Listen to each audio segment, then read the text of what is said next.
The letter said I owed the HOA $350,000. Violations, penalties, enforcement. They warned me to comply or face liens and foreclosure. What they didn't know, what no one in that boardroom had bothered to check, was that the land they claimed to control, the roads they enforced, and the neighborhood they governed were still legally mine.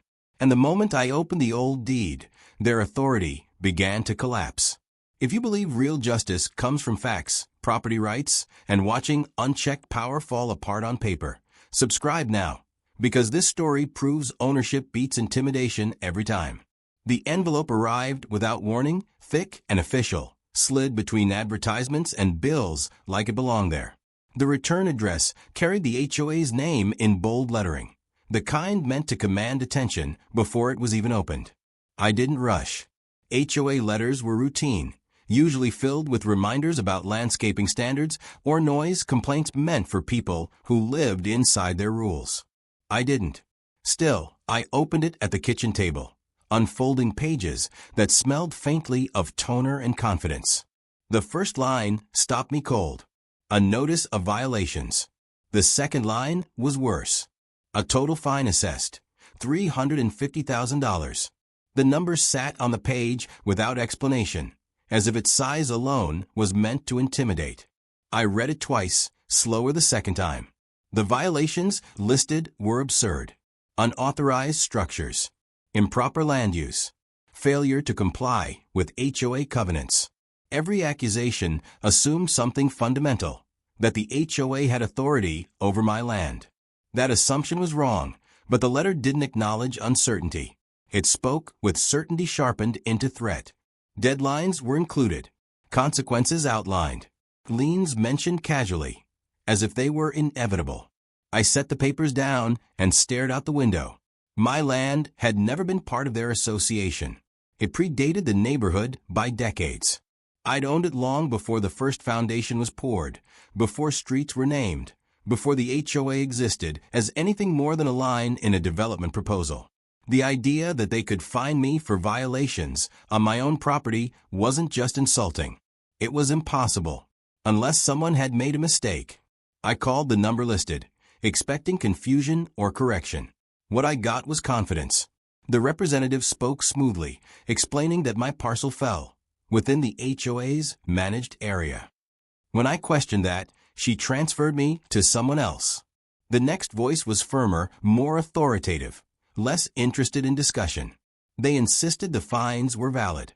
They insisted enforcement would proceed. They suggested compliance would be in my best interest. I ended the call without agreement. That afternoon, I drove the perimeter of my land, passing fences and markers that had been there since before the neighborhood's existence. Everything was exactly where it had always been. The HOA's signage sat at the entrance of their development, polished and confident, marking territory they believed they controlled. Belief doesn't equal ownership. That night, I pulled out records I hadn't reviewed in years. Old binders, survey maps yellowed at the edges, deeds stamped and filed long before digital records made things convenient. I didn't expect surprises. I expected confirmation. What I found was something else entirely. The original development agreement sat tucked behind other documents, its language precise and overlooked. The developer had never transferred ownership of the underlying land to the HOA. Roads, common areas, even the parcels beneath the homes were still held under my title, leased under long-term arrangements that granted use, not ownership. The HOA governed behavior. I owned the ground. That distinction changed everything. I compared the fines to the agreement line by line. The HOA had no authority to fine the landowner. Their jurisdiction applied only to residents and improvements built under specific conditions. Their letter assumed I was subject to covenants that never applied to me. They hadn't just overreached. They'd exposed themselves. The next morning, another letter arrived, this one more aggressive. It referenced escalation, legal remedies, collection action. The tone suggested urgency, as if pressure might replace legitimacy. They still hadn't checked ownership. I requested a formal hearing. The response came quickly. A date was set. The board would review my case. They framed it as an opportunity for me to explain myself, as if I were the one under scrutiny. I didn't correct them. At the hearing, the board sat elevated behind a long table, documents stacked neatly in front of them. They spoke about compliance, standards, and community impact. They referenced bylaws and enforcement protocols. The fines were justified again, confidently, repeatedly. When it was my turn, I placed one document on the table. The original deed. The room shifted. They leaned forward, reading silently. One board member frowned. Another flipped pages faster. Questions began to surface, tentative at first, then sharper. They excused themselves to confer privately, leaving me alone in a room that suddenly felt much larger. When they returned, their tone had changed. The fines were under review. The meeting ended early. By the time I walked out, I understood something they were just beginning to realize. The HOA had built authority on assumption. They enforced rules without confirming the most basic fact of all, who owned the land beneath their power. That mistake would cost them far more than embarrassment. Because if I owned the neighborhood, then every fine, every rule, every act of enforcement existed at my discretion, not theirs. And the moment that truth became public, their entire structure would be forced to answer a question they could no longer avoid. Who was really in charge here? The silence after the hearing lasted 3 days, and in that space, uncertainty began to spread faster than any fine notice ever could. The HOA stopped calling. Emails paused mid-thread. Even the automated reminders vanished, as if someone had reached for a switch and hesitated before flipping it. That hesitation was telling. It meant someone, somewhere in their structure, had finally started reading instead of assuming. I didn't wait. On the 4th morning, I requested certified copies of every document tied to the neighborhood's formation. Development plats, covenants, transfer agreements, anything bearing signatures and dates. The county clerk knew exactly where to look. When you've owned land long enough, your paperwork develops a gravity of its own. Clerks recognize it. Surveyors respect it. Lawyers grow careful around it.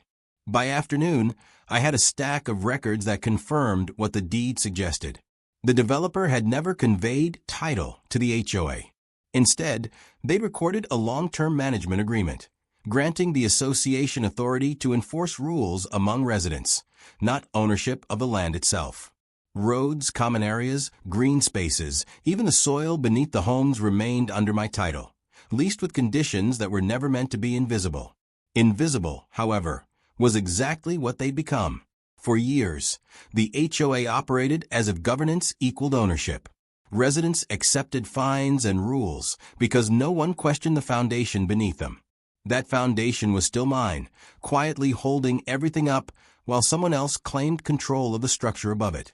The HOA's legal counsel contacted me that evening. His voice was careful, measured, stripped of the certainty I'd heard before. He asked for copies of my documents for review. I sent them without commentary. Facts don't need framing. They only need to be seen. The next day, the HOA sent a formal notice rescinding the fines pending investigation. The wording was deliberate. Rescinding did not mean admitting error. Pending investigation did not mean admitting fault. It meant they were buying time, hoping to understand the scale of what they'd stepped into before it became public. It was already too late. Residents had started asking questions. When fines stop without explanation, people notice. When enforcement pauses, rumors fill the space. Screenshots of the rescission circulated through neighborhood groups. Someone posted a photo of my deed next to a map of the development, lines drawn in red where assumptions had lived for years. The HOA tried to contain it. They issued a statement calling the situation a clerical review. They urged patience. They asked residents not to speculate. Speculation is impossible to stop once paper enters the conversation. Paper carries weight. It demands answers. The board scheduled an emergency meeting. This time, the room was packed. Residents wanted clarity. They wanted reassurance. They wanted to know whether the HOA actually owned anything it claimed to manage. The board spoke carefully, leaning heavily on counsel, repeating phrases like "under review" and complex historical agreements. The more they spoke, the less confident they sounded. Someone asked a simple question: "Who owns the roads?" No one answered immediately. The pause stretched longer than any fine deadline ever had. Finally, the chair deferred to legal counsel, who acknowledged that ownership and governance were distinct concepts. The room reacted audibly. Distinct was not the word people expected. Another question followed. If the HOA didn't own the land, how could it impose fines on the landowner? That question had no answer. The board adjourned early. Within hours, requests poured in from residents, asking for copies of deeds, leases, and agreements. People who had never questioned authority suddenly wanted documentation. The HOA's inbox filled with demands it couldn't satisfy quickly. I received messages too. Some were apologetic. Others were cautious. A few were angry not at me, but at the realization that something fundamental had been misrepresented for years. I responded sparingly. This wasn't about settling scores. It was about correcting a structure that had been built on assumption. The HOA's next move came quietly. They hired a title company. That decision alone confirmed the seriousness of the situation. Title companies don't deal in opinion. They deal in records, chains of custody, and uncomfortable truths. Their findings would not be framed by HOA language or softened by community tone. The report took 10 days. When it arrived, it changed everything. The title company confirmed my ownership of the underlying land across the entire neighborhood footprint. Roads, easements, common areas, and subsoil beneath residential lots were all part of a master title that had never been transferred. Residents owned their homes. The HOA managed behavior. I owned the ground. That distinction invalidated more than fines. It undermined authority. The HOA convened another meeting, this one closed to residents. When they emerged, the shift was visible. Faces were tight. Voices were controlled. Statements were brief. All enforcement actions against me were formally withdrawn. An apology was issued privately. Publicly, they announced a comprehensive review of governance authority. The residents reacted swiftly. Some demanded refunds of past fines. Others questioned assessments. A few asked whether the HOA could even exist without ownership. The questions cascaded, each one pulling at a thread that had never been tested. I filed a formal notice the next morning. It stated that any future enforcement actions affecting my land or interests required my written consent. It referenced specific clauses in the development agreement. It was not aggressive. It was definitive. The HOA acknowledged receipt within the hour. That speed said everything. What began as a $350,000 fine had become an existential audit of authority. The board that once spoke with certainty now moved cautiously, aware that every assumption carried risk. The neighborhood felt it too. People looked at signs differently. They read rules more carefully. They asked who actually held power. The idea that authority could exist without ownership no longer felt abstract. It felt personal. And it all traced back to one letter that should never have been sent. Because the moment the HOA fined the landowner, it forced a question no one had asked in years. Who really owns this place? The answer, now written clearly in public records, would not stay quiet much longer. The moment ownership becomes public knowledge, power changes shape. It stops flowing from titles and committees and starts responding to documents that don't care who feels confident. That shift didn't explode through the neighborhood. It seeped quietly and relentlessly through conversations, inboxes, and late-night searches of county records. The HOA tried to get ahead of it. They issued a carefully worded update explaining that land ownership and HOA governance were historically separate but complementary. The message was meant to calm residents, to frame the discovery as technical rather than transformative. But people don't react to tone when facts threaten assumptions. They react to implications. And the implications were enormous. Residents began requesting copies of their own purchase documents. They compared closing statements with plats and easements. They noticed language they had never paid attention to before, phrases like subject to master land title and governed under management agreement. Those words had always been there, buried under confidence and routine. Now they felt heavier. Neighborhood group chats lit up. Someone posted a highlighted excerpt from the original development agreement showing that ownership of common areas had never transferred. Another shared a map overlaying my title boundaries across the entire subdivision. The image spread fast, unsettling in its simplicity. Streets people drove daily, sat on land they didn't own. Parks where children played rested on property still under my name. The HOA could no longer contain the discussion. They scheduled a town hall.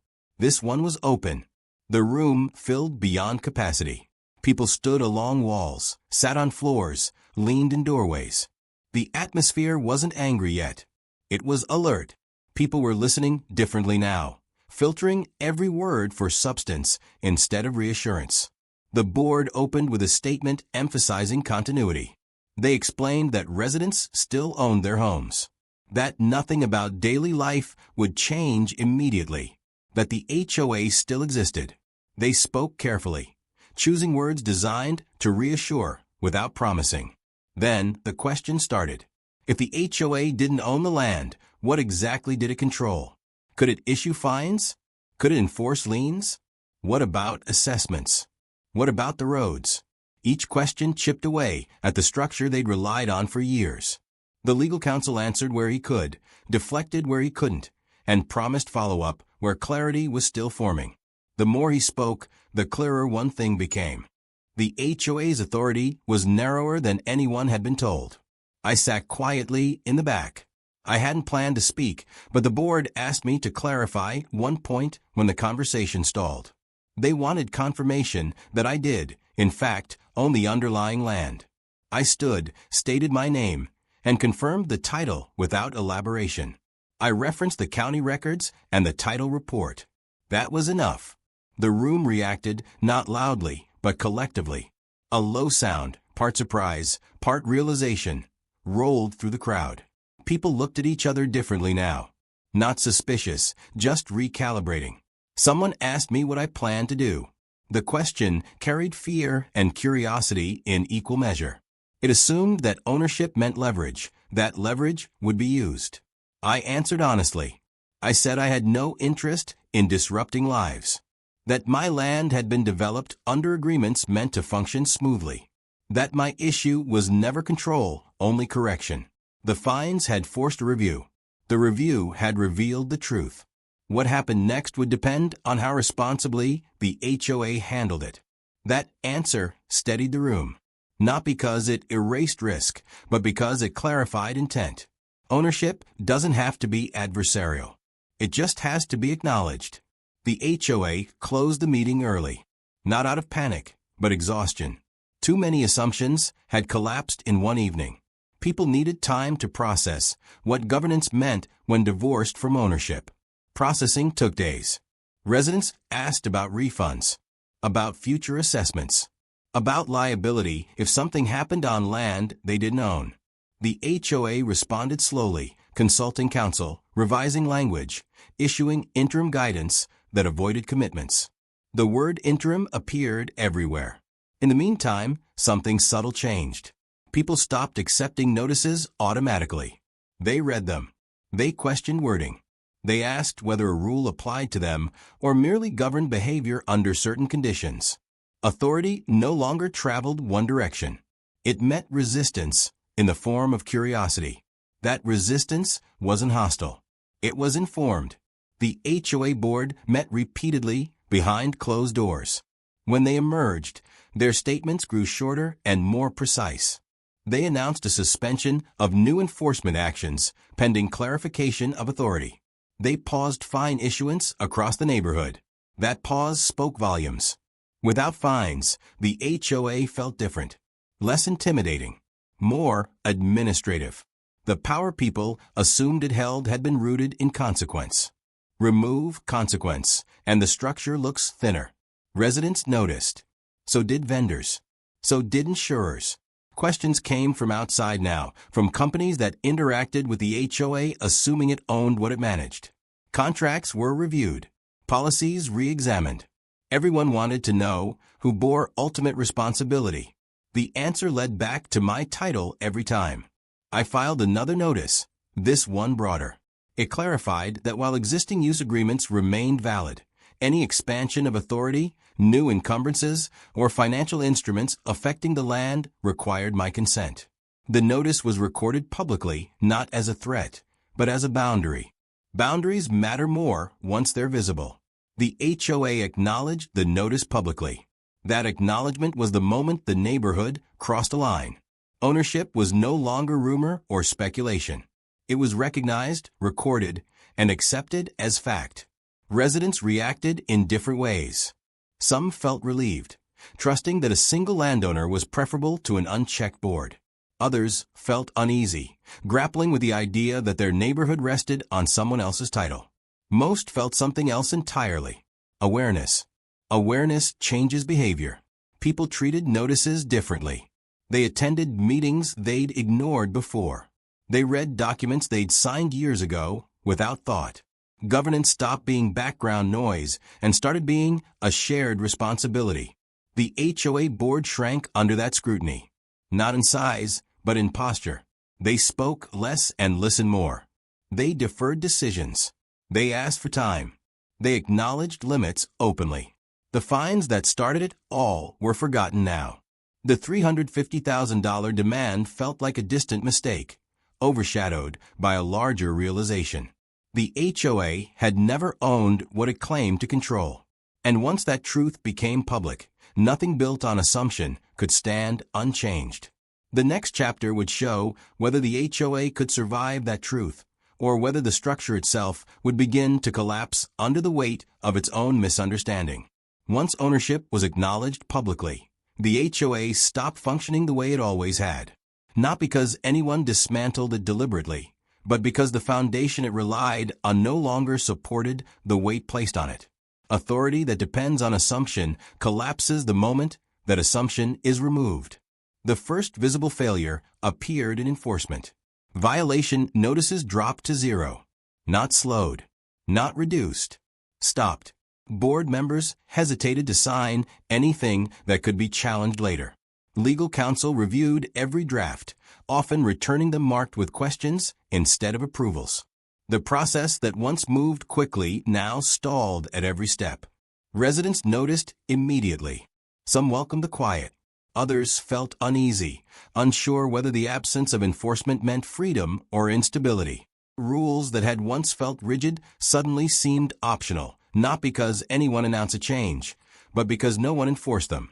The HOA tried to reassert structure. They circulated reminders about community standards, carefully avoiding the word enforcement. The language shifted toward encouragement and cooperation. Suggestions replaced directives. Compliance became voluntary in tone, even if not officially stated that way. That shift weakened them further. An HOA survives on perceived authority. When residents sense hesitation, they test boundaries, not maliciously, but instinctively. A fence stayed unpainted. A shed went up without approval. Parking rules bent slightly, then more noticeably.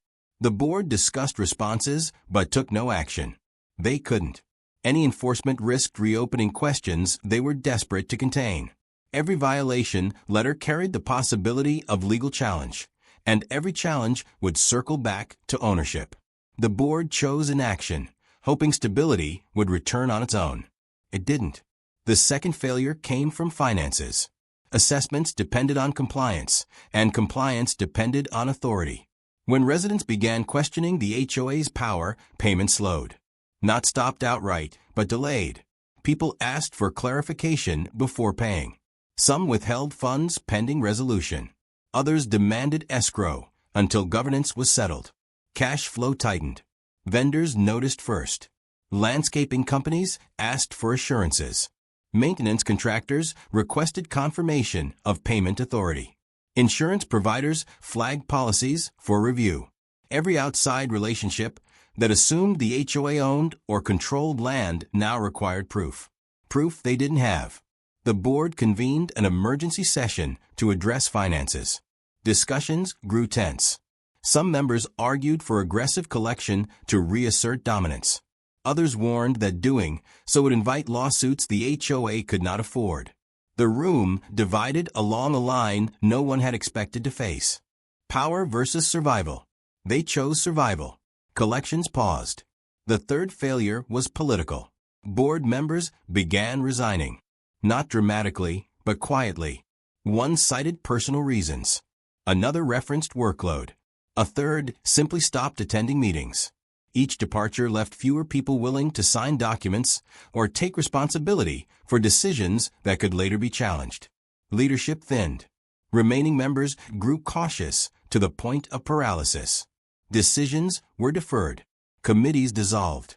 The board stopped initiating projects altogether, focusing only on maintaining basic operations. Residents sensed the vacuum. Attendance at meetings increased, but participation shifted. Instead of listening passively, residents questioned everything. They asked for minutes, demanded records, requested clarity on authority. The board struggled to answer without contradicting itself. Contradictions multiplied. One week, the HOA claimed it still governed common areas. The next, it acknowledged that ownership rested elsewhere.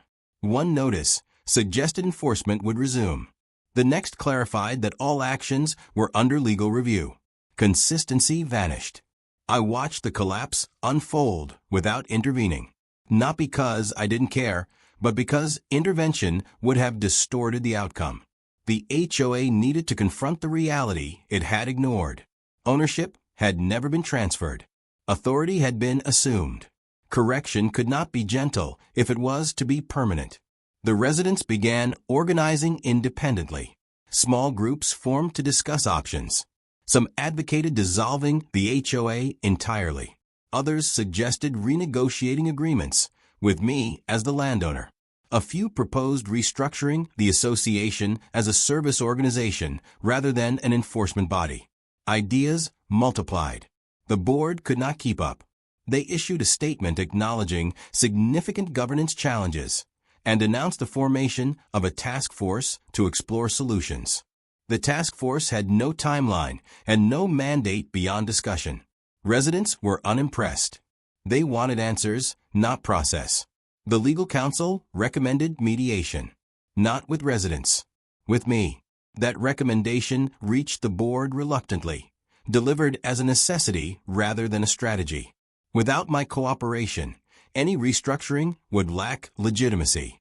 The board requested a meeting careful and formal, stripped the confidence that once defined them. I agreed, not out of obligation, but curiosity. At the meeting, the tone was subdued. The fines were not mentioned. The violations were not mentioned. The board acknowledged mistakes without naming them directly. They spoke about shared interests, long-term stability, and community well-being. Then they asked what I wanted. The question revealed everything.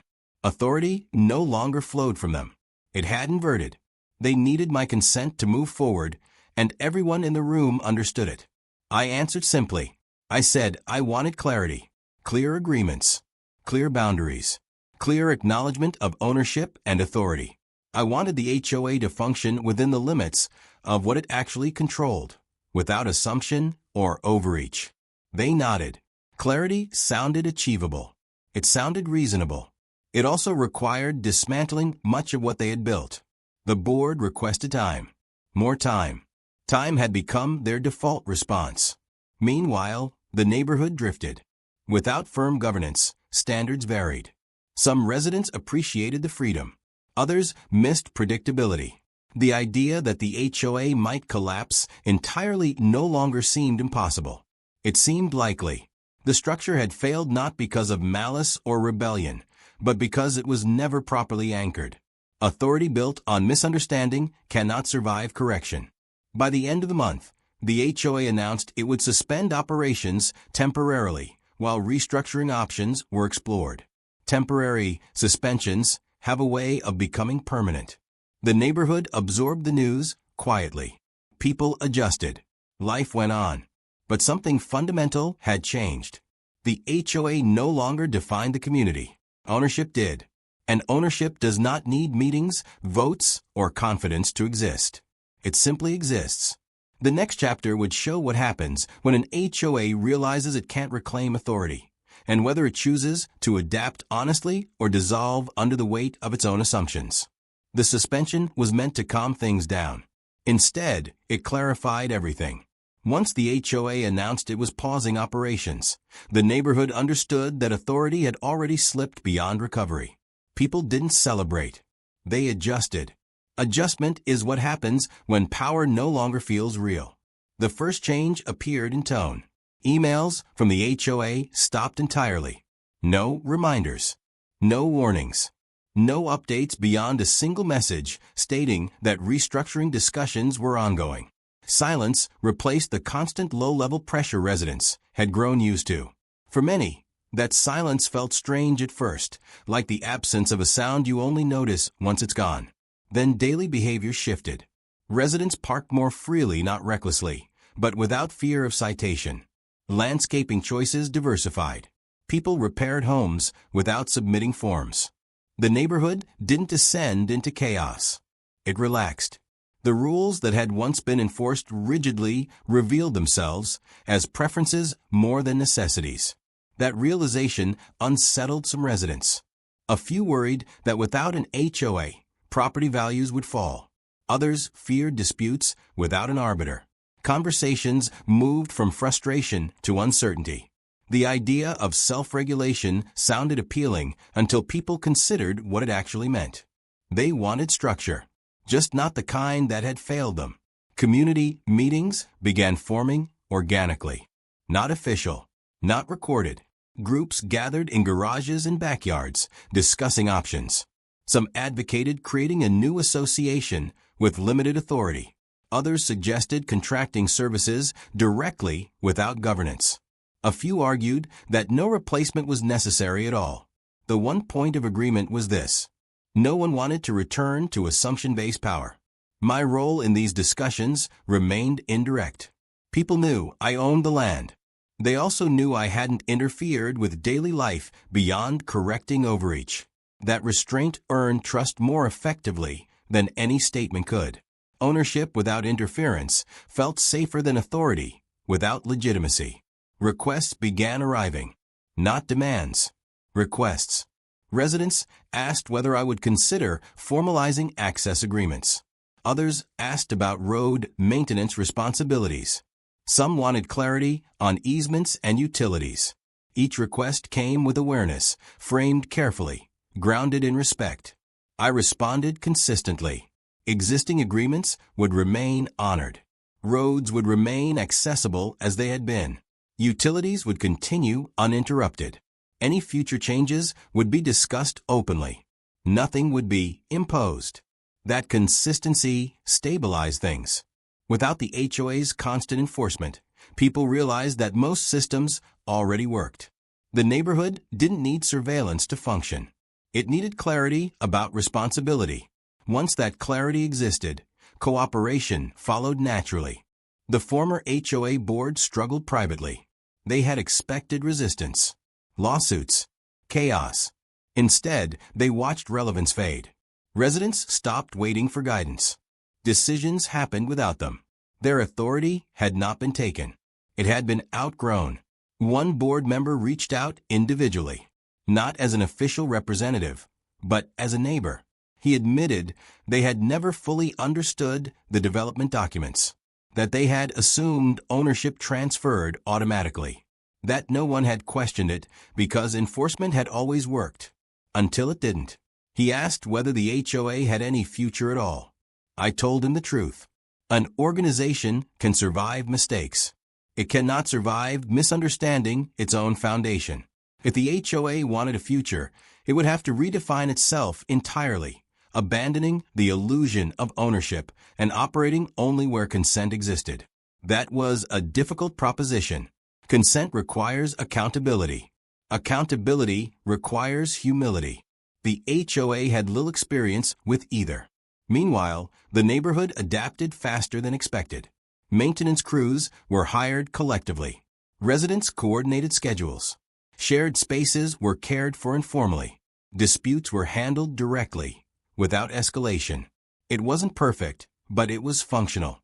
Functionality undermines authority more effectively than rebellion ever could.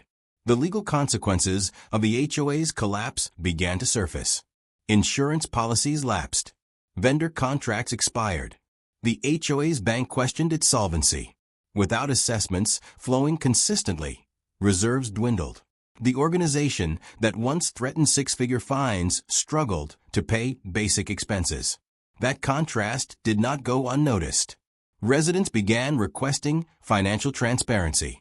They wanted to know where past funds had gone, how reserves had been used, and whether liabilities existed. The board delayed, citing the suspension. Delay bred suspicion.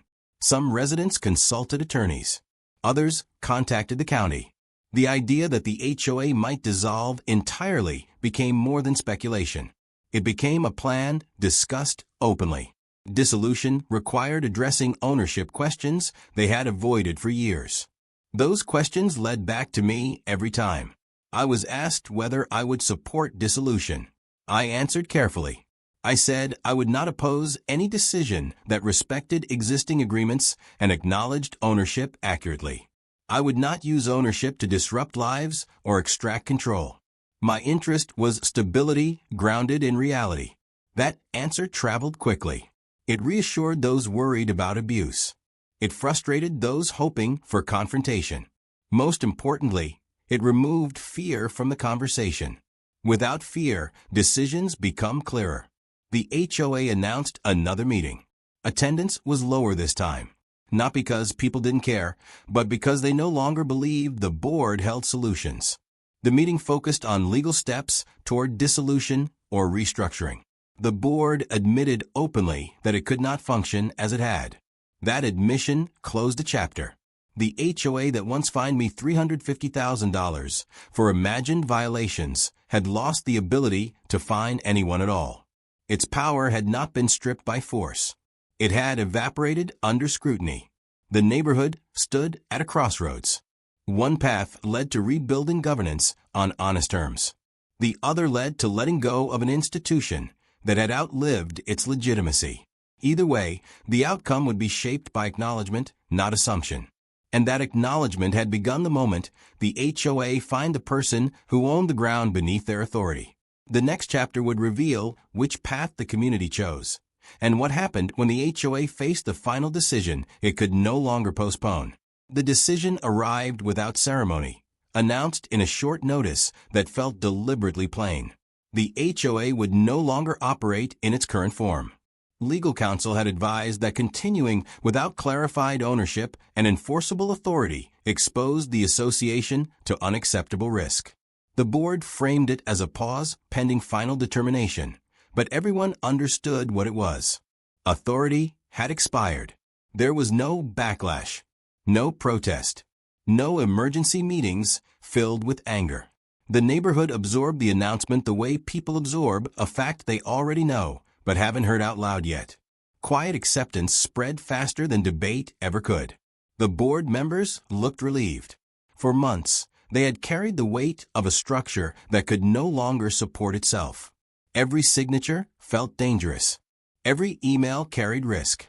The fines, the enforcement language, the confidence they once relied on had turned into liabilities. Ending operations wasn't defeat. It was release. Residents reacted pragmatically. Some asked about next steps. Others asked about finances. Many asked nothing at all, already moving on. When authority disappears cleanly, people adapt faster than expected. The routines of daily life resumed without interruption. Trash was collected. Roads were used. Neighbors spoke directly to one another. Nothing collapsed. That absence of collapse said more than any argument ever had. The HOA's bank accounts were frozen pending review. Vendors were notified. Insurance carriers were contacted. The organization entered a quiet wind-down phase, not through public declaration, but through administrative necessity. The neighborhood noticed changes immediately. The HOA sign at the entrance was removed one morning without explanation. It had stood there for years, polished and symbolic. Its absence felt strange for a day, then normal. Without the sign, the neighborhood looked less official, but also less constrained. People commented on how little they missed it. Former board members began returning documents. Boxes of records appeared at the HOA office, which itself became an empty shell. Chairs were stacked. Bulletin boards cleared. The space that once hosted meetings and enforcement discussions now felt temporary, as if it had always been waiting to be something else. Questions shifted toward resolution. What happens to common areas? Who maintains roads? How are utilities handled? Those questions mattered, but they were practical, not political. Solutions were discussed calmly. Existing agreements were reviewed. Contractors were approached collectively. Nothing required authority in the old sense. It required coordination. Coordination proved easier than expected. I formalized what had already been understood. A notice was recorded reaffirming existing use rights and easements. It clarified maintenance responsibilities and outlined a process for addressing future needs. The language was precise, neutral, and grounded in the original development agreements. It did not introduce new control. It acknowledged reality. Residents welcomed it, not because it gave me power, but because it gave them certainty. Certainty replaces authority more effectively than enforcement ever could. When people know where they stand there willingly. The former HOA attempted one final gesture. They issued a letter thanking residents for patience and cooperation during the transition. It avoided words like dissolution or failure. It spoke of evolution and future possibilities. The tone was polite, almost apologetic. Few responded. The organization had already faded from relevance. Its final communications felt like echoes in a room people had already left. The $350,000 fine was mentioned only once more. A resident asked during a casual gathering how such a mistake could have happened. The conversation paused briefly, then moved on. The fine had become anecdote, not grievance. Its significance lay in what it revealed, not the number itself. That number had never been real. The power behind it had been imaginary. Once that illusion broke, everything built on it unraveled quietly. The neighborhood found its rhythm without oversight. Disagreements still happened, but they were smaller, resolved directly. Without the threat of fines, people spoke to each other differently, more carefully, more honestly. The absence of enforcement encouraged communication rather than compliance. Property values did not fall. In fact, interest increased. Buyers appreciated transparency. They asked about ownership. They reviewed documents. They understood what they were purchasing and what they were not.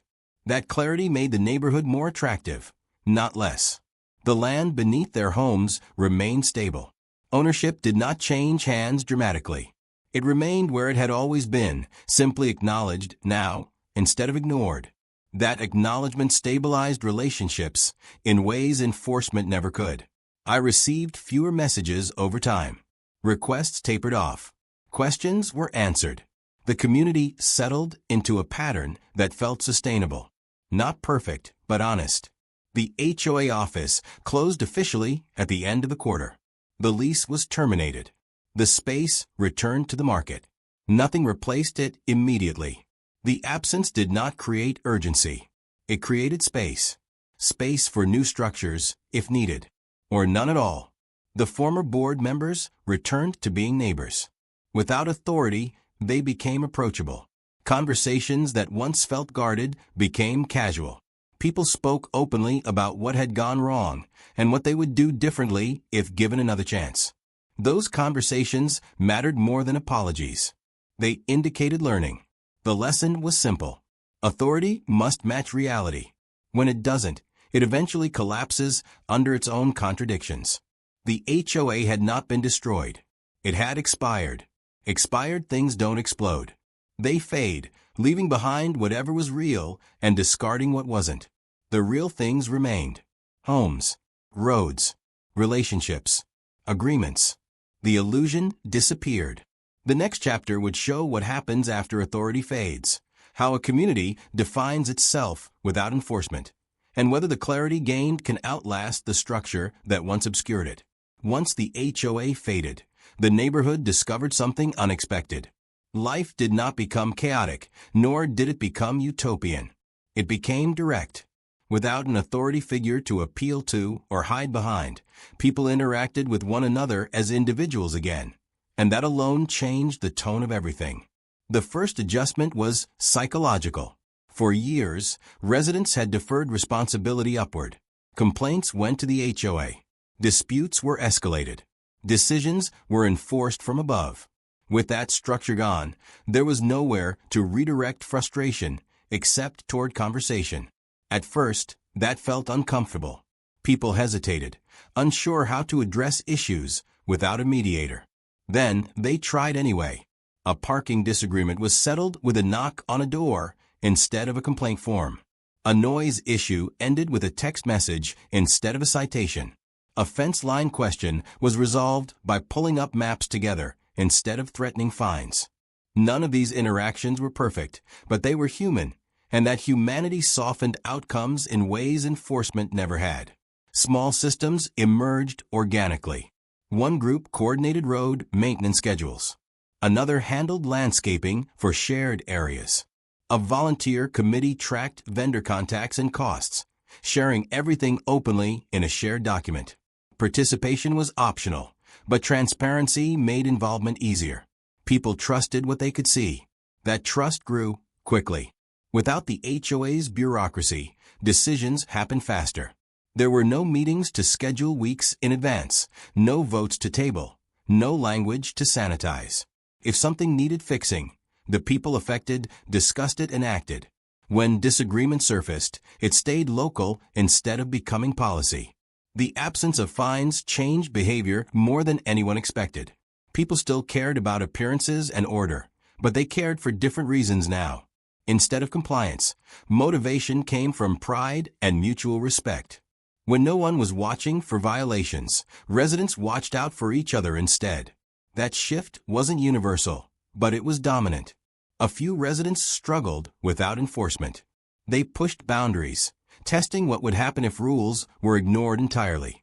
What happened was conversation, sometimes firm, sometimes awkward, but always grounded in the understanding that no external authority would intervene. Pure accountability replaced top-down control. That form of accountability is quieter, but it lasts longer. I observed these changes without directing them. Ownership did not require management. The land agreements already in place were sufficient. Roads remained accessible. Utilities functioned. Maintenance happened. Nothing about daily life required my intervention, and I was careful not to introduce it unnecessarily. Restraint built confidence. Residents understood that ownership did not equal dominance. It equaled responsibility. As long as that responsibility was exercised sparingly, trust remained intact. The former HOA board members blended back into the community. Some apologized informally. Others avoided the topic entirely. What mattered was not their words, but their behavior. Without authority, they became participants like everyone else. The hierarchy dissolved naturally. The neighborhood's reputation shifted. Word spread that it was a place without an HOA, but not without order. Buyers asked questions, and residents answered honestly. They explained the agreements, the shared responsibilities, the absence of fines. For some, that was a deterrent. For others, it was an attraction. The people who moved in after the change adapted quickly. They learned the norms through interaction, not handbooks. They understood expectations because neighbors explained them. That transmission of culture felt slower at first, but it proved more resilient. Norms learned socially are harder to ignore than rules imposed impersonally. The land beneath it all remained unchanged. Ownership didn't intrude. It anchored. The agreements governing use were honored because they made sense, not because they were enforced. When issues arose, they were addressed in context, not through blanket rules. That contextual approach prevented escalation. Without fines as weapons, disagreements lost their sharp edges. People compromised more readily. They listened more carefully. The absence of punitive authority removed the incentive to win disputes. Even conflicts that did arise resolved faster. A drainage issue sparked debate one summer. Instead of appeals and citations, residents walked the area together, discussed solutions, and split costs proportionally. No one threatened enforcement. No one cited bylaws. The solution was practical and accepted. That pattern repeated. The community learned that structure does not require control. It requires communication. The HOA had provided structure through enforcement. Its absence forced structure through cooperation. The difference was profound. I formalized one more document near the end of the year. Not a rule, a reference. It outlined existing agreements, easements, and responsibilities in plain language. No penalties. No authority. Just clarity. It was shared publicly and updated collaboratively. People appreciated having something to point to without feeling constrained by it.